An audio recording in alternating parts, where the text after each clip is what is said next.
મારું નામ ઇમરાન ઇસ્માઇલભાઈ શેખ ઉર્ફે ડાલા બાપુ, ગામ ગારિયાધાર.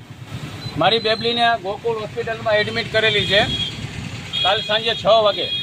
અત્યારે એક ડૉક્ટર અંદર આવ્યો અને એને આવીને એમ કીધું કે હું જૈન મંદિરમાંથી આવું છું, પાલીતાણામાંથી. અહીંયા તમારી બેબીને દાખલ ન કરો, આ લોકો તમારું બિલ બનાવી નાખશે. આવું કંઈ અમને એમ કીધું તમે 2 મિનિટ બહાર વ્યા જાઓ, બેનને હું તપાસ કરી લઉં. અને ડ્રિંક કરેલો હતો અને જાવ અહીંયા હાથ ફેરવતો હતો, પણ મને એવો ડાઉટ થયો કે આ ડૉક્ટર નથી. એટલે મેં એનો કાંઠલો પકડ્યો, ત્યાંથી ઠેકડો મારીને ભાગી ગયો. આ ગલીમાંથી બહાર નીકળીને રાજુભાઈની હોટલ સુધી દોડ્યો અને એનો શર્ટ કાઢીને થેલામાં નાખી દીધો, પણ તોય મેં એને પકડી લીધો અને ગારિયાધાર પોલીસ સ્ટેશનમાં રજૂ કર્યો છે.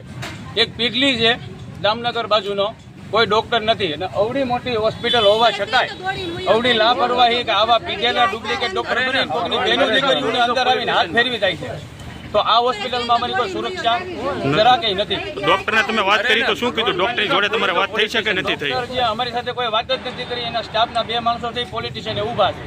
હા, તો એને શું તમે કહેશો? ડોક્ટરને ફરિયાદ કરી તમે? છે કે ભાઈ આટલો પૈસો ખર્ચ થાય, આટલો પૈસો દેતા જો અમે અહીંયા એડમિટ થતા હોય છતાં અમારી બેનો દીકરીઓને કોઈ ચાલા કરીને વ્યૂ થતું હોય તો આ હોસ્પિટલમાં કોઈ સુરક્ષા નથી, અમને રજા આપી દો. તમે શું ન્યાયની અપેક્ષા રાખો છો આમાં? અમે તો એમ કહીએ છીએ કે બધાને ન્યાય મળવો જોઈએ અને આની પછી કોઈ બીજી બેન દીકરીઓ હોસ્પિટલમાં સૂતી હોય તો રાતે તકલીફ ન પડી જાય, દિવસે તકલીફ પડી છે અને પોલીસ સ્ટેશનની સામે તકલીફ પડી છે. તો તમે દવાખાના સામે કોઈ એક્શન લેવા માંગો છો કે કેમ છે? હું એટલું જ કહેવા માંગુ છું કે સિક્યોરિટી ગાર્ડ રાખો, વ્યવસ્થિત ધ્યાન આપો અને લેડીઝના જ્યાં વોર્ડ હોય ત્યાં કોઈ જેન્ટ્સ ન જવો જોઈએ, આની ખાસ કાળજી રાખે.